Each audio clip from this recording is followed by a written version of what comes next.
the Vice President of Corporate Community Relations at Mesirow. Prior to joining Mesirow in 2012, Ellie was a senior account executive at the Chicago public affairs firm Jaskulka Turman. She's been recognized by Crane's Chicago Business for her work in corporate philanthropy. Ellie serves on numerous boards and committees, including Girls on the Run Chicago, the Chicago Center for Jewish Genetics, Bright Pink, the Children's Place Association in Nest. In 2014, she joined the Women's Board of the Joffrey Ballet, where she served as the secretary and luncheon co-chair.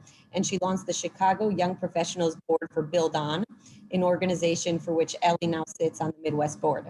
Ellie earned a Bachelor of Arts in Speech Communication from Miami University in Ohio.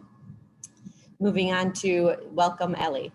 Moving on to Paige LaCour, who is the Senior Philanthropy Strategy Associate at William Blair. She's responsible for managing the firm's community engagement initiatives, and she's the co-chair of William Blair Pride Alliance, an employee business resource group she co-founded in 2012 to cultivate a supportive culture for LGBTQ+ employees. She's the founding board director for Out in Finance, a network of LGBTQ+ professionals working in the Chicago financial services industry.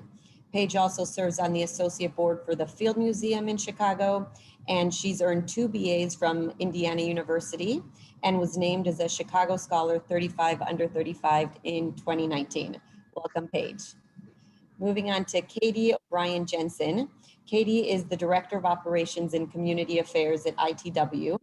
Katie serves on the Big Shoulders Chairman's Advisory Council, the Global Corporate Leadership Council of United Way Worldwide, and the board of Fresh Film's Dreaming Tree Foundation.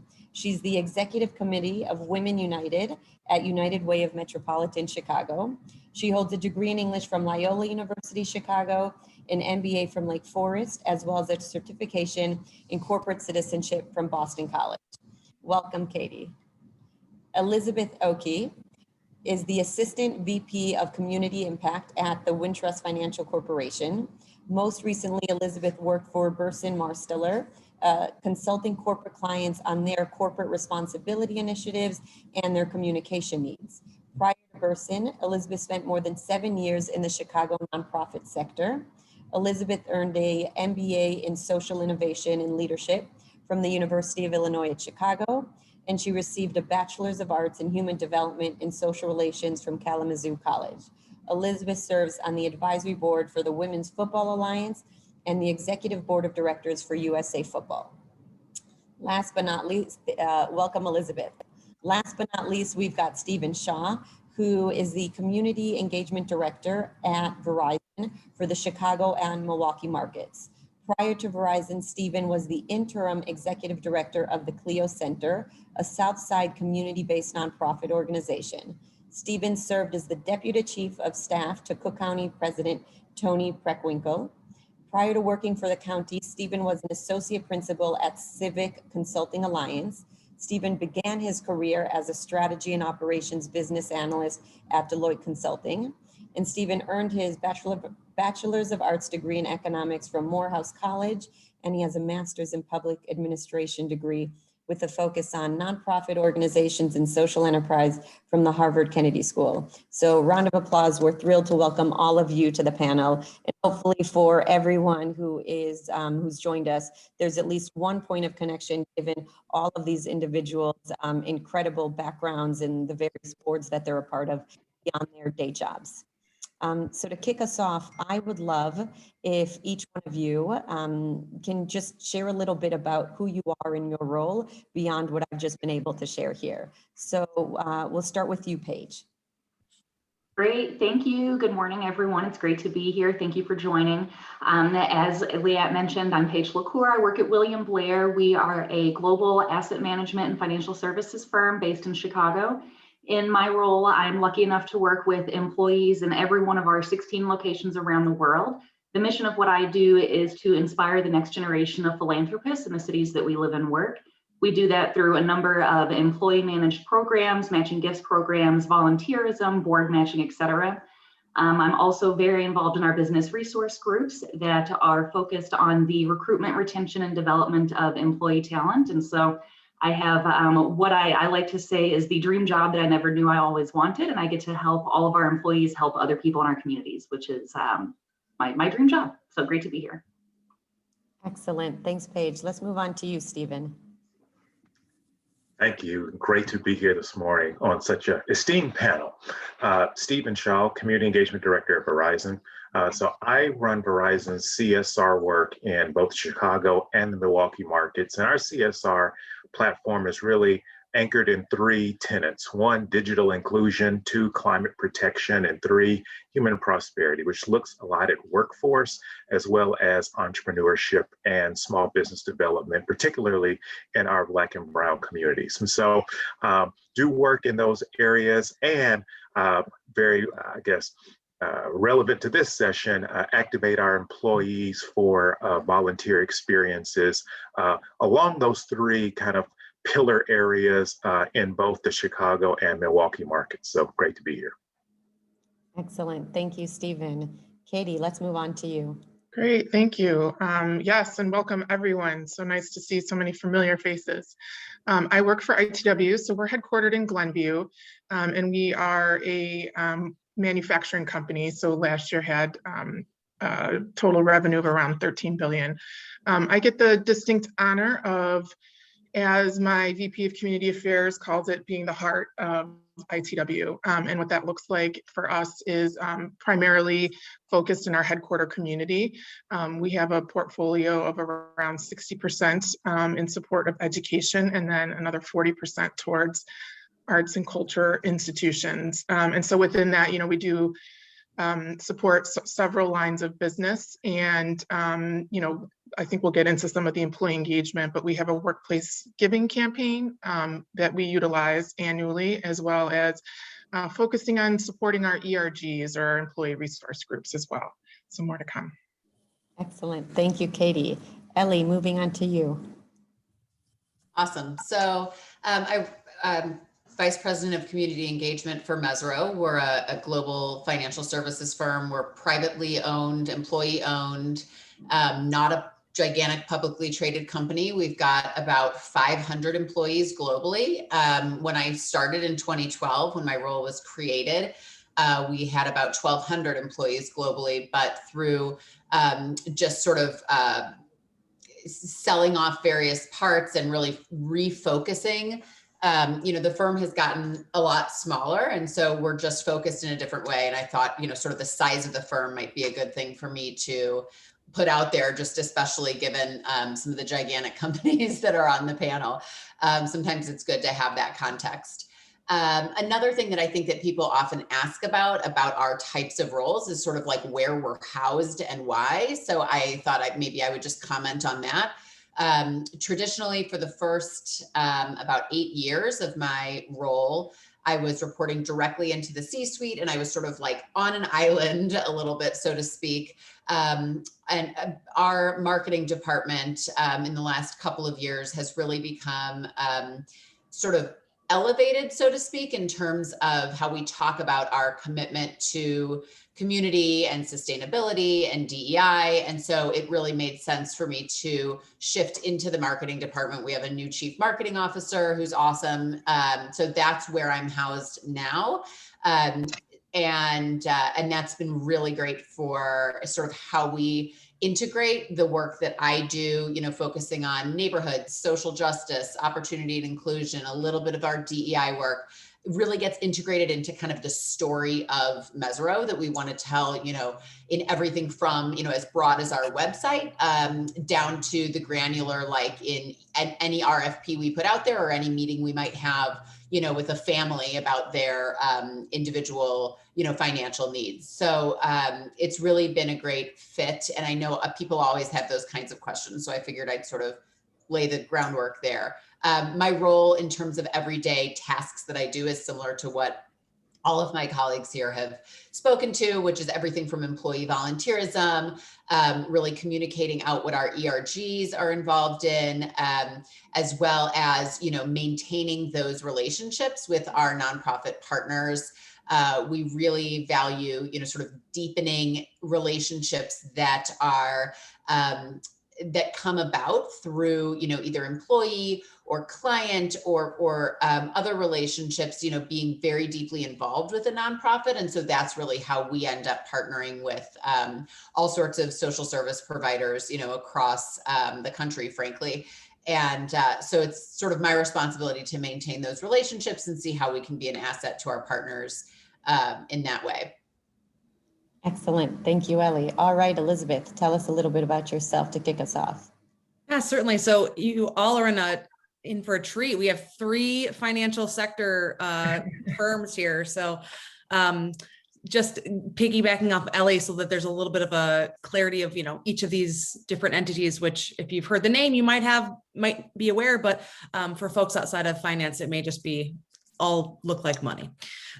So I work for Wintrust Financial. We are a community banking firm. So we have a full suite of financial services, but our bread and butter services are retail, bricks and mortar banks for customers as well as businesses and small businesses. We have about 5,000 employees, primarily in Chicagoland, Southern Wisconsin, and Northwest Indiana, as well as a couple other business units that are national and one in Canada. So we technically are international, but almost the majority of all of our work is within the Chicagoland area.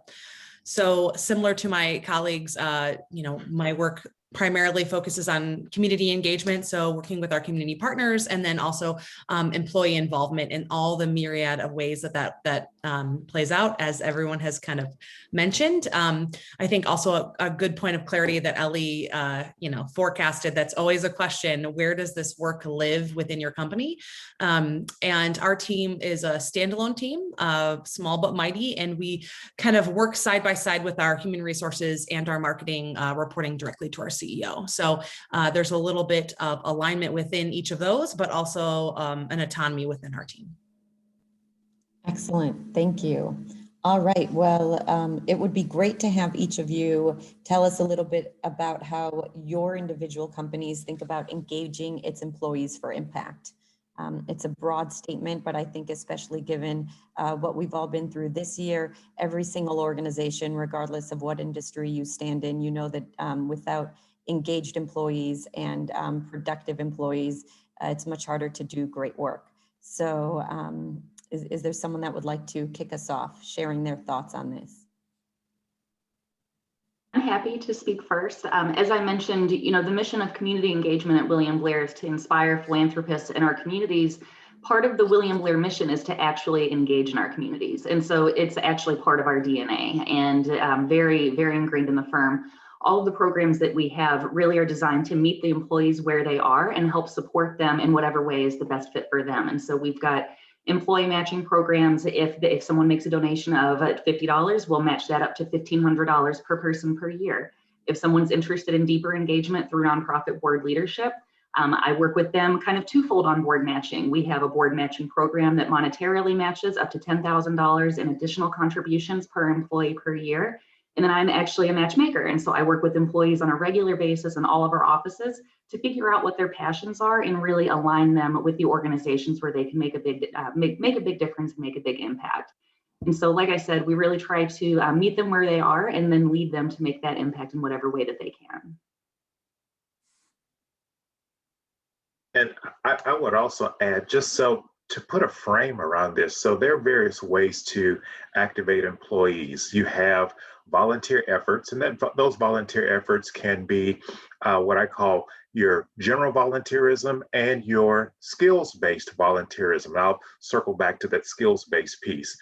You also have, and somewhat, I think all of my colleagues mentioned it, ERGs, or some people call them employee resource groups, employee business groups, but how that's one way to really engage employees. And the third way, which we don't think about because we do those roles, but all of us, we are a very institutionalized method of engage. We are employees, and we are the ones who are really, in many cases, the face of the corporation out in communities. And so I like how Ellie put that frame on in terms of thinking about our company. So Verizon, I think most of you probably heard of us, 135,000 global employees.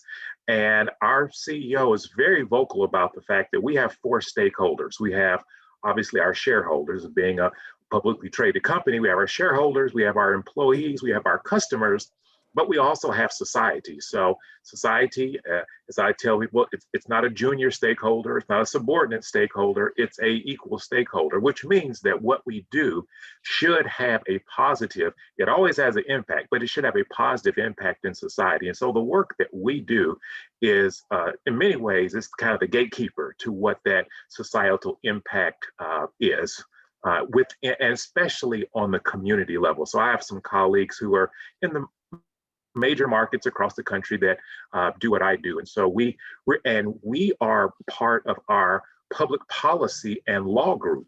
And so if you think about this as a matter of policy, our foundation actually sits under marketing, but we get an allocation of funding that we can deploy in our communities, which sends a pretty clear message that it's not just about grant giving, it's about engaging in the communities and activating them, activating our employees in myriad ways.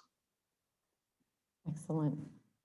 Okay, well, it looks like we're going in order again. So I think, for ITW, and it's so interesting that we talk about where we roll up. I've actually worked at ITW for over 20 years of my career. And in that time, we've rolled up to legal, we've rolled up to HR.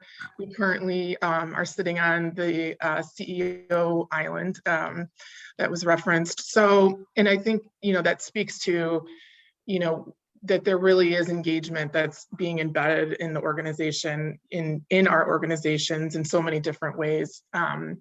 And I think it's sort of iterative that, what served us, in the past may not be serving us today. For us, what we currently talk about is our employees being able to reach their full potential, and how our team and our function really supports that is through a giving portfolio. So each employee has $16,000 that they can use in terms of a gift or a volunteer match. So we're really, looking to empower them and amplify the causes and organizations that are important to them, in a way that shows that we recognize where they are, in their philanthropic endeavors, and that we can help them sort of reach that full potential, of supporting the community. Yeah, I mean, for me, I like how Paige talked about, sort of this balance between kind of guiding the employee and then also sort of, letting the employee pave the way at the same time. So there is that balance. Obviously the firm has, organizations that are, meaningful to our leadership, but at the same time, we try to kind of meet employees where they are.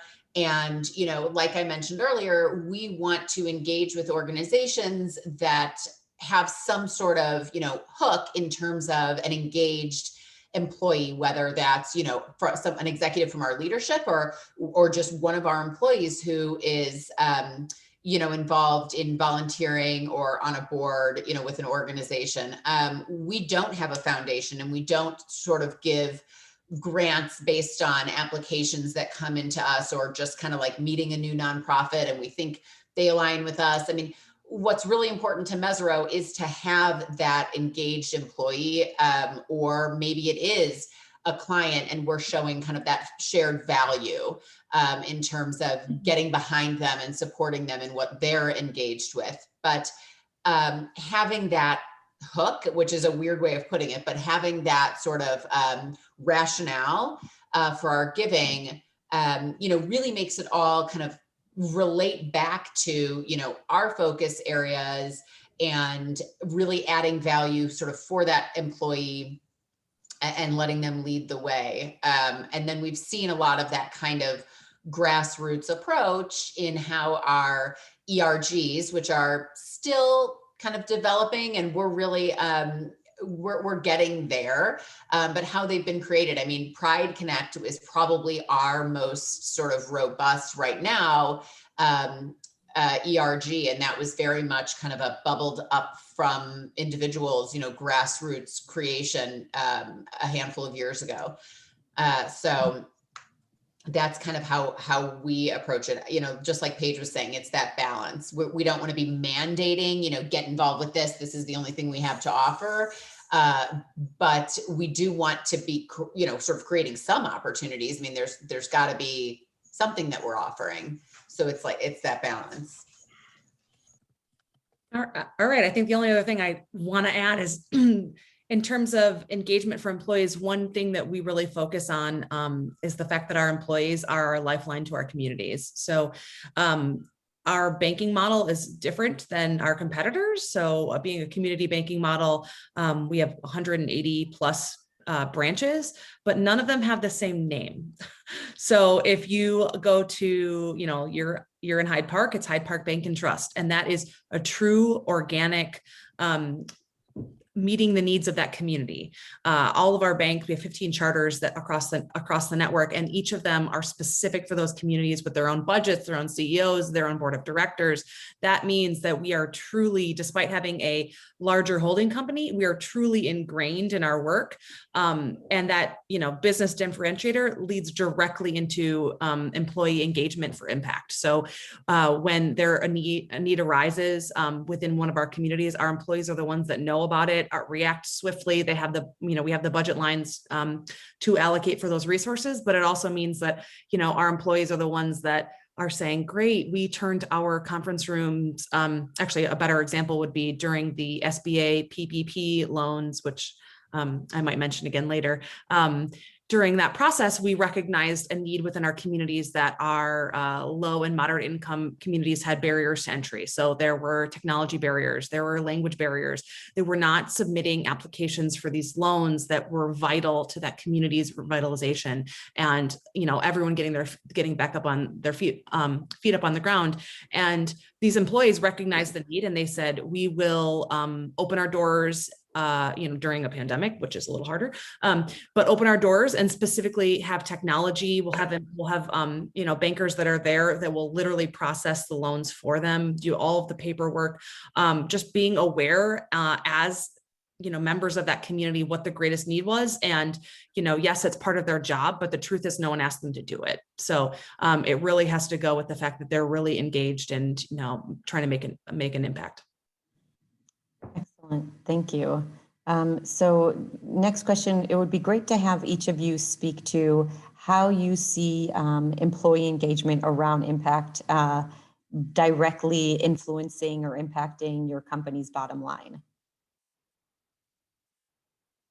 I can start again. Maybe I should kick it to Elizabeth, so you're not the one taking the very last question. Do you want to start this? Maybe the next one you can start. How about that? Perfect. I would say that, our employees are our bottom line. And so all of our engagement supports them in tangible, beneficial ways. Our work with our business resource groups provides a multifaceted approach to issues of access, equity, and inclusion. Our philanthropy strategy and our community partners empowers all of our employees to really make a difference within their communities. And when our employees are passionate and they feel supported in their purpose, whatever that is, that's going to produce better results for our clients, our company, and our community. Great. Why break tradition? I'm used to going after Paige, so I guess I'll keep it alive. I mentioned that I would come back to the skills-based volunteerism because, and the way I differentiated between general volunteerism and skills-based is that, if I'm an engineer and I am working at a food pantry, well, that's wonderful, but that's not what I do in my day job. But when I can translate what I do, the skills that I use in my day job to doing that in the community, we call that skills-based volunteerism. Both are great, both are necessary, but I do think that to the extent the way to maximize impact is to make sure that your efforts, particularly your skill-based efforts, are aligned with, or just let me take a step back, making sure that your engagement is aligned with what your business strategy is. And so an example of that, we're a technology company. And so one of the initiatives that we have is we have a business accelerator, actually a social, it's called Forward for Good. We created it's like a social justice accelerator, and we are looking at, for instance, people and ventures in the climate space, so climate tech. Well, part of what we're doing, we're getting people to connect those entrepreneurs with technology partners. And so to the extent that we can do things that align with what we are and what we do as a company, I think that's always the key. So for me, there is a bottom line impact, and the way that you really multiply that impact is making sure that you can, it's not always possible, but if you are, so we have engineers who are talking to young people in STEM programs about engineering, because that's what they do. And it really reinforces our brand as a technology company, and we can really input that value into communities. And so I am definitely all about trying to align what you do with your business strategy. Yeah, I think that's a really, good point. And I think, just adding on to that, I think about the pandemic, and when we were all so uncertain, and of course, sort of being in a role like this when you're not generating revenue for the company, you always kind of think, will, budgets, be frozen or pulled or so forth. And, our CEO, Scott Santee, I thought did a great job sort of communicating to employees. We were deemed essential business, so we, stayed open during that time. And I think, the communications that, that he took on to really talk to employees during that time. And it was also, while there were all these social justice conversations going on, and so, for leadership to support that, I think that's one element that, employees look to. I mean, I think we do look to our institutions for kind of what that message is, and, making sure that sort of we align, right? I mean, I think generationally we can certainly see, I just heard of a story that one of our young professionals, actually volunteered at our signature program school, ITW David Spear Academy, and in doing so, actually accepted an offer with us, because that sort of connection, was made during, during that time where he was considering ITW and other companies. So there's definitely, a correlation between how engaged employees are and what, as a company, we're offering, and I think another aspect for ITW is our annual workplace giving campaign. So it really, is, it's been something that the company has done, for many, many years. And it gives us all a reason to sort of come together. I don't know at your organizations, how siloed you are, but we can sometimes all sit with our blinders on, sort of, doing our work. But it really allowed us to open up and meet other, areas of the business. And, I'm, as a tenured sort of employee, I get to sort of meet the new faces. So it really kind of creates that avenue for, connection, which I think, more and more as we spend so much, time in our jobs, whether it's physically in the office or on Zooms, we're looking for that human connection. And I think our jobs in part are, to sort of make that happen, and, also extend it into the community for us, to also show employees, what is a need in the community, not necessarily, I think, prescriptive. I don't think any of us, I think it's clear we want employees to come forward with their own, sense of what's important to them. And we just help sort of facilitate that connection in a way. And I think our ERG groups as well are another great way to sort of surface that, because it's organic, and so it becomes authentic, and it becomes a great, way for it to sort of stick, to the organization and not just be a trend that comes and goes. Yeah, I mean, I think, everybody sort of touched on a lot of the big picture connections to the bottom line, the employee engagement, employee recruitment, retention, leadership messaging, that kind of thing. And one thing I'll comment on, just to be the not contrarian, but just the one person, I guess, who's going to mention. I mean, oftentimes, I'm directly involved in RFP responses. I don't know if that happens at these bigger firms or what, but I mean, it's the honest truth, even though it's sort of maybe the part we don't want to talk about necessarily, but you asked about bottom line, and this is how business is done. I mean, so often, I'd say once, a week or a couple times a week, that an RFP comes in through one of the business lines, not through me or even necessarily through the marketing department. It's coming in through the business lines, and they're asking about our ESG policies, and they're asking about what are we doing for the community, and our DEI policies and our numbers and our data and all of that. And being able to be, a strong writer, a good communicator, coming at it from sort of a marketing perspective, to be able to talk about all those things that you all have said in a way that is basically a selling point.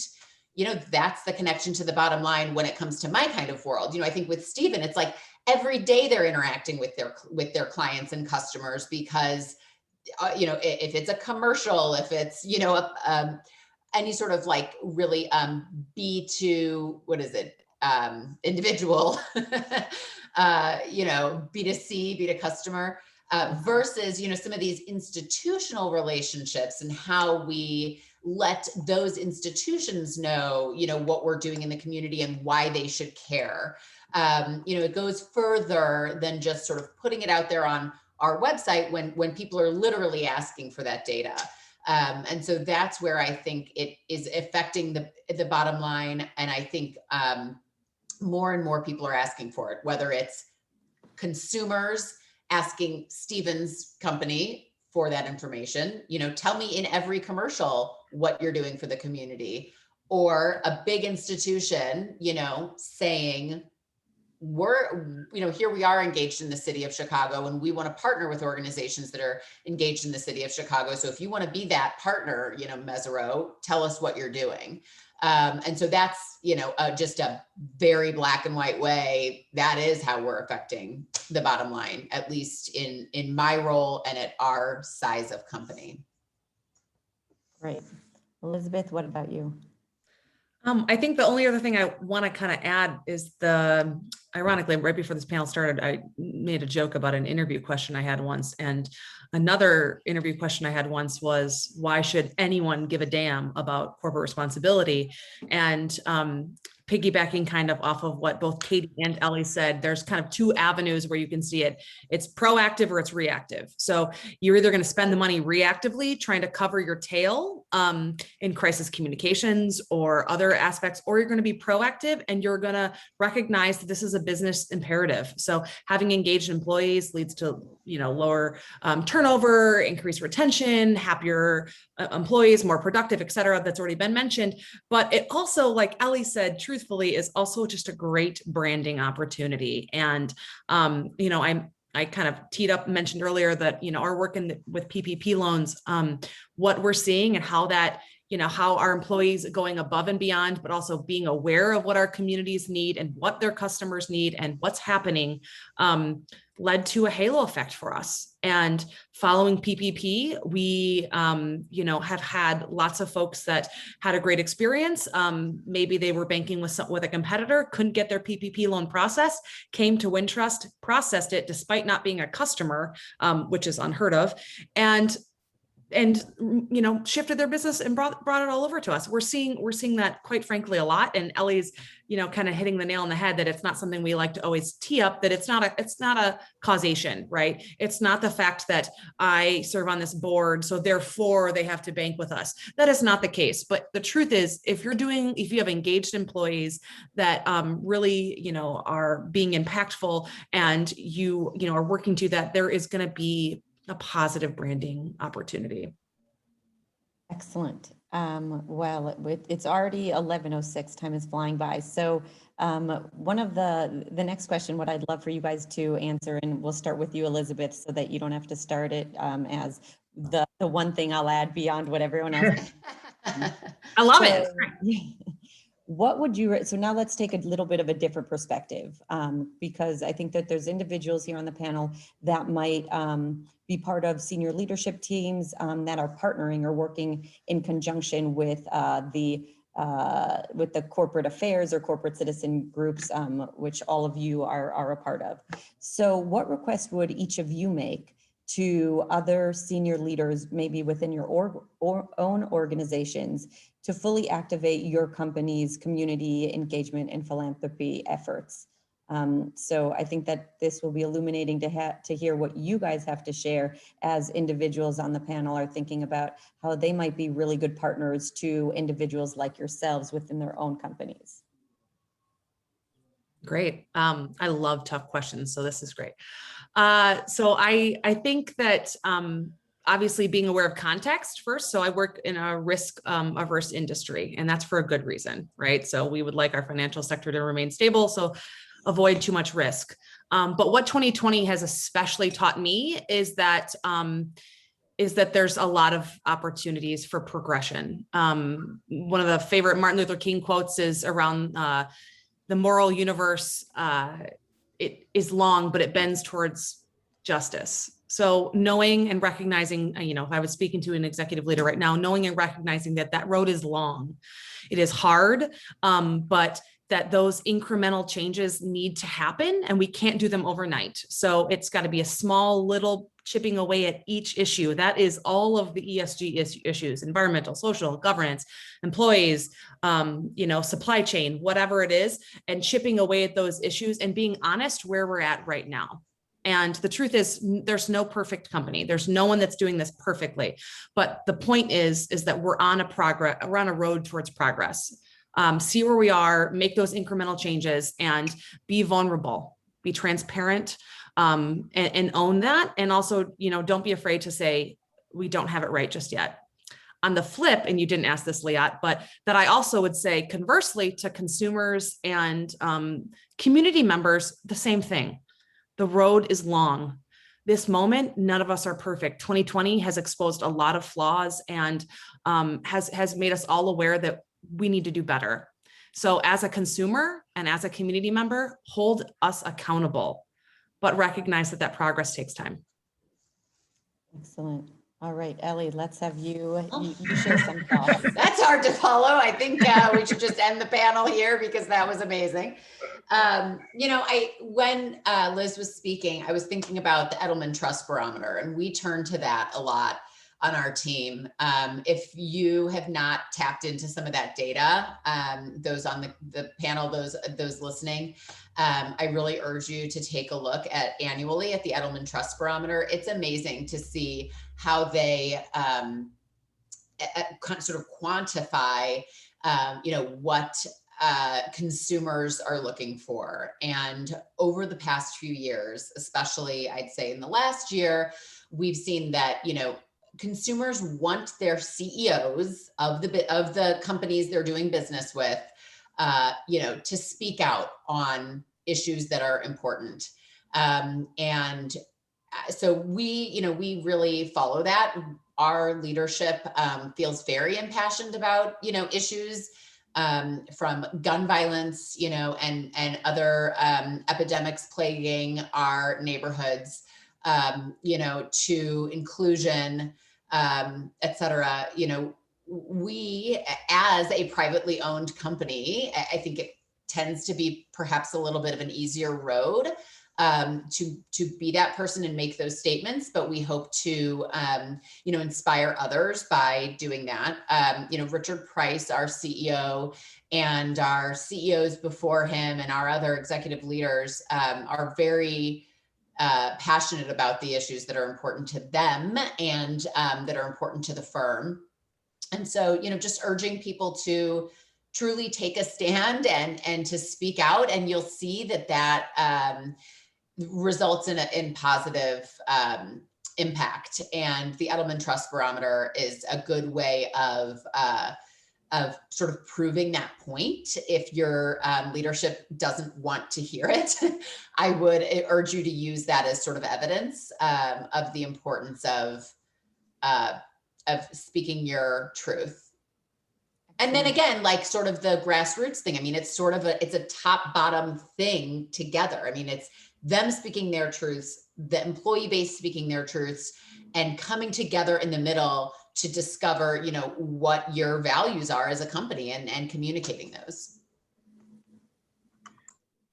Yeah, I mean, I certainly all good talking points. And I guess I will just, you know, sort of in support of your point, Ellie, you know, it really is at ITW, you know, we're a manufacturing company. We have 7 lines of business, and almost, you know, each almost functions as like a business within ITW, you know. So we have, you know, leaders that are, you know, looking over, you know, millions of dollars of book of business. And so some of the challenges we have are that there's, you know, there's not an ITW experience that everybody, you know, has, or if they do, but it's different. And, you know, to Elizabeth's point, we are very much branded in the community by our businesses. So, you know, when we're making investments in Wisconsin, where we have a large presence with our welding equipment, it's not ITW, it's Miller Welding. And, you know, similar to, you know, some of our automotive groups, you know, they really are known by their brands.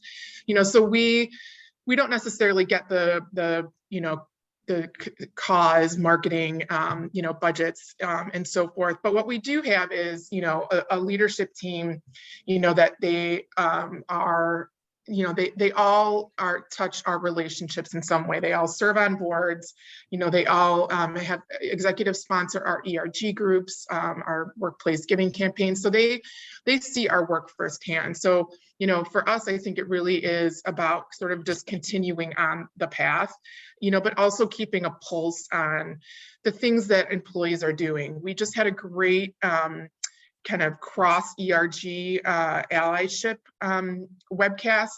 And it was, you know, absolutely, you know, an emotional, you know, experience for anybody that participated in that. And, you know, I was really hoping that there were executives, you know, on that really heard it, because I think, you know, to Ellie's point, it really is this, you know, we've been a very top-down organization, but I think there is this groundswell that's happening, you know, that's leading to so many people, you know, wanting to interact in a way, you know, in the workplace, you know, that fulfills them. And I think our work too has to align to that. So, you know, some people, I think, you know, Stephen brought up kind of the skills-based volunteering, you know, giving people avenues to really engage in the ways that they want to, and knowing that that's an evolution, you know, in the workplace. And who knows where we'll be in a year from now. You know, hopefully, you know, some things are in our rearview mirror with the pandemic, you know, but I can only imagine that things will continue to change. So having a pulse on that and really, you know, listening, I think are just 2 of the critical things that, you know, that I would ask of our leaders. Right. Stephen, what about you? So I've been pleased with how our leaders have not only articulated, but shown by doing. So I remember when we had, when the initial George Floyd murder took place, our CEO made a very impassioned, I mean, he literally almost was brought to tears, making a statement talking about, you know, we're not just going to say, hey, you know, we wish this didn't happen. Here are the specific things we are going to do, and the fact that we follow through on them. So the thing that very pleased with how our leadership has reacted. The things that I talked to our leadership team about are like, how can we increase the portfolio of things that we have, of the tools that we have to engage in communities. So a lot of times, this is slightly off topic, but actually it's not. A lot of times people look at those of us as, hey, you know, we're the community money bags, right? And so activating employees means how can we get into the community to essentially create the impact that can empower the community. And that's a lot more than just being the community grant givers. And so the thing that I talk about is, how can we, are there specific things, tools, pieces of software? So that's one project that I'm starting to work on. Hey, if this software can help us be productive, I bet it can help a community-based agency. And so how can we activate within communities in a way that leverages some of our core business tools? And so I think that's something that fortunately the leadership has been receptive to, and that I continue to talk to them about. What are can we increase the tool, our tool belt that we can what are the extra levers that we can push to really engage with and create the impact in communities? Well, the only thing that I would add to all of that, I would say, one of the taglines that I like to use is investments in our community yield the greatest returns. And so whether you're thinking about your community engagement, your ESG investments, whatever that is, that's going to yield the greatest return. If we can elevate our communities, that's only going to increase wealth, increase, sustainability, increase happiness. And when Stephen was talking about the mentorship opportunities and, what we call doing good with what we're good at doing, and within the financial services industry, we like to use our financial skills and acumen to help work with organizations and community partners and teach financial literacy to communities that have been underserved and underrepresented, and helping get students who may not realize that they could, work at William Blair one day, or they could make so much money in whatever job they choose to do that they become a client of William Blair one day. And so helping kids to see that, that you can't be what you can't see. And so letting them realize they can be just about anything that is out there. But that investment, that can feel a little bit uncomfortable from your leadership, from your, your firm, from yourselves. And kind of what Elizabeth was saying, I would challenge leaders to get uncomfortable with that investment. There might be some people, partners in the firm, who don't see the merit of that. Talk about that, bring that merit to the forefront. And then on the flip side, to consumers, that power is in your pocketbook too. And, those investments that you're making where you're purchasing things, if you don't believe in certain practices, don't spend your money there. And that's where the bottom line, it all comes down to that bottom line. And so if certain practices aren't being sustained through, consumer financing, then those practices are going to change. And so we have the power, but those investments really do have the power to shape our communities. Excellent. I think we couldn't have asked for a better set of panelists. I hope that, I know I've certainly learned a number of things, and I think that probably each of the panelists, based on the virtual and the actual applauses, there's takeaways and nuggets for all of us. So I know we're going to open it up to questions, and Emily is going to spotlight one or two individuals. Hopefully we'll have time for 2 questions. So then my request would just be, panelists, if we can offer concise responses, we can get more questions through. Thanks, Leeatt. All right, I'm going to go ahead and add a spotlight here to Carrie Miner to ask our first question. Great. Thanks, Emily. Happy to be here. And thank you so much, everyone on the panel. Really amazing content. My mind is going a million directions. And I want to start by saying I have a bias. I work at a nonprofit, a small grassroots nonprofit. And so I'm going to make a quick statement followed by a question. So my statement in a grassroots nonprofit is, I think it's so important for individual employees to have a say. They serve on boards. They're huge, tremendous advocates for these small organizations. But then we're also seeing corporate giving moving towards partnership building and really being data driven, which can be challenging for small organizations who don't have capacity or resources to build this data. So my question is about DEI. I'm coming off of Dr. Robert Livingston's talk. I hope everyone saw it. It was amazing. I think if we go with employee organizations, you may be missing a group of people. And when we're talking about inclusivity, that applies to the organizations in which you serve. So shout out to Stephen, who's serving on the Gray Matter Experience chat later. It's a great organization, a tiny one that helps young Black entrepreneurs. But how can companies, large companies, support small organizations? And where do you find the balance between personal interests of employees and this movement building piece of your work?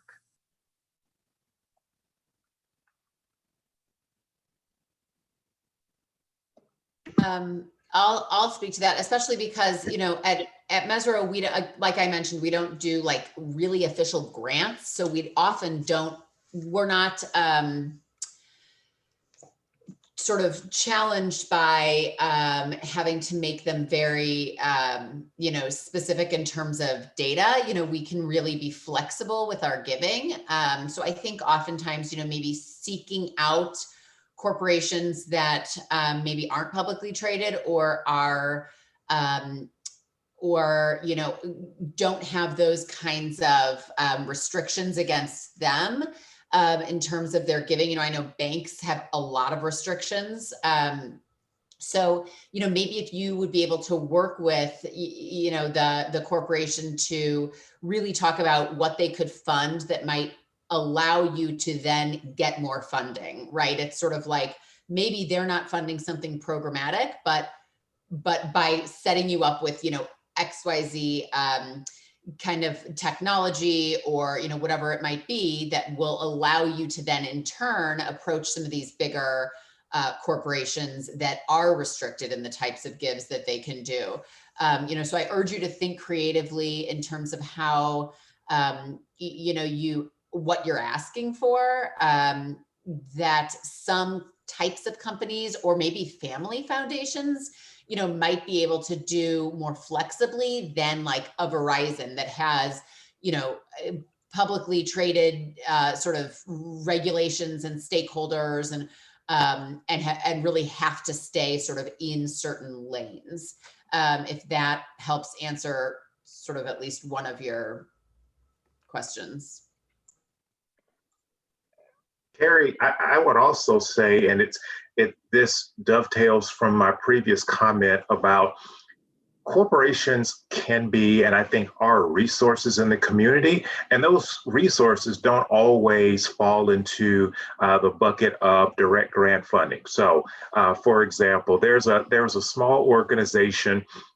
It didn't have very many employees, but had some great assets. I mean, they actually had some machinery that you could use to run some really good classes that could lead to jobs in high-tech manufacturing and things like that.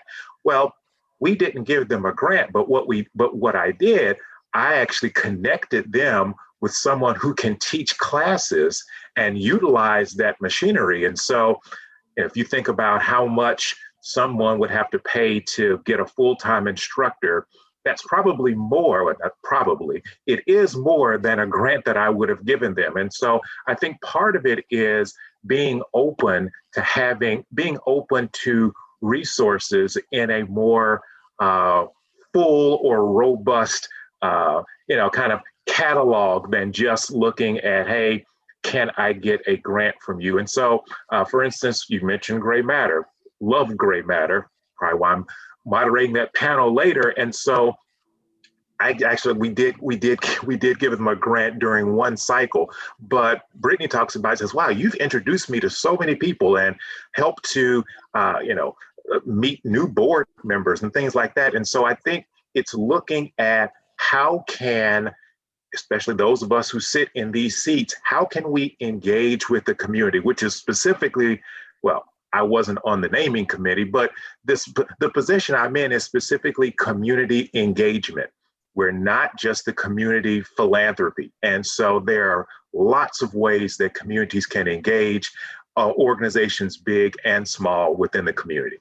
I know we're trying to be, I know we're trying to keep it concise, but I will mention another avenue would be to work with an organization like Compass Pro Bono, which brings together, you know, corporate pro bono volunteers to essentially be consultants to nonprofits on various projects. So that could be another way to slice it. And then you end up meeting all these different corporations and, you know, you've had an issue kind of solved. I would urge people to look into those kinds of opportunities as well. Common Impact is a great organization. I know this isn't a commercial, but Common Impact, we have a relationship with them, and we just did a skills-based volunteer exercise, and the nonprofit was like, wow, I feel like I got so much out of this. So Absolutely. And if you want to, and again, Common Impact is a great organization that can help to bring together those various corporate volunteers. Great. And then Katie, Paige, Elizabeth, if you have something to add, please do so. Otherwise, we'll go on to the next question. All right, Emily, kick us off to the next question, please. All right, perfect. Mate, we'll come to you for our second and final question. Hello, everyone.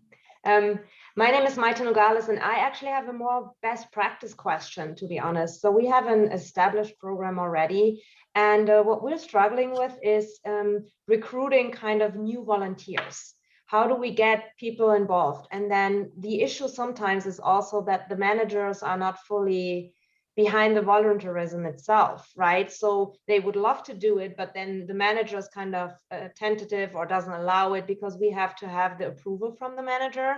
So it's kind of, we're struggling, how can we make it work for both sides so everyone is happy? So I was wondering if you have some best practices or things that work for you so that we can, you know, just get these volunteers to do what they, you know, want to do. I'm happy to speak to that a little bit. That's an ongoing challenge because that buy-in has to come from the top down in order for anyone to feel comfortable really participating. That said, we have a couple of programs that are designed to get our employees activated. We've got a volunteer paid day off program. Every employee every year gets 1 day to go volunteer at any organization out in the community and still get paid for it. That's in addition to anything that we sponsor as a firm. And so that's one way that we really try to encourage employees to activate. We also launched a Dollars for Doers program last month in April. And so employees can volunteer between 4 and 8 hours and earn grants up to $250 for the organizations they're volunteering with. And having those programs as built-in components of our community engagement strategy really, I think, shows our employees that we place the value there. We also have our employee-led business resource groups drive a lot of our volunteerism because employees that are engaged with those groups typically are a little bit more highly engaged in general. And so, you know, we can tap on them when we need that additional volunteerism. But we're lucky in that, you know, top down, our firm truly believes in the power of volunteerism. And so until you can get some of that manager buy-in, maybe it's a team building day, maybe it's spun as a way to get people to, you know, get to know each other in a more casual setting. Maybe you can invite clients to volunteer with you. That could be an interesting component. But I think that there's definitely ways to go about it, but there are conversations to be had that make it a little bit easier. I also think, I mean, at a certain point, it's just got to be top down. I mean, your leadership just has to get the business leaders on board. I mean, there's something to be said about that too. Absolutely. And I would say, you know, unlike, you know, some of the professional services, manufacturing, I mean, we have lines. It's really hard to just sort of pull people off. So we don't have a formal volunteer policy, but I would say what would be the downside to thinking about it outside of the traditional sort of work volunteer experience, right? I mean, when you're trying to connect with volunteers and engage, you know, you can do that within the workday or outside of it. And then I'd also say maybe leverage, you know, whatever, you know, board that you have, because sometimes those leaders that are sitting on your boards or your, you know, your auxiliary councils, what have you, you know, can also be inroads to, you know, those conversations with the right people at the organization. Excellent. Well, it is officially 11:29. I would love to thank each and every one of the panelists. Rounds of applause for you. This was wonderful. There were so many great insights from using the power of the business, the skills of the business to doing good, to both thinking about top down and bottom up in terms of engaging and activating employees, to also, you know, just the powerful statement of we are all imperfect. This is a long road, and we need to think about this as steps towards progress in terms of activating our employees towards impact. So thank you to each of you. Emily, passing it to you to close us out.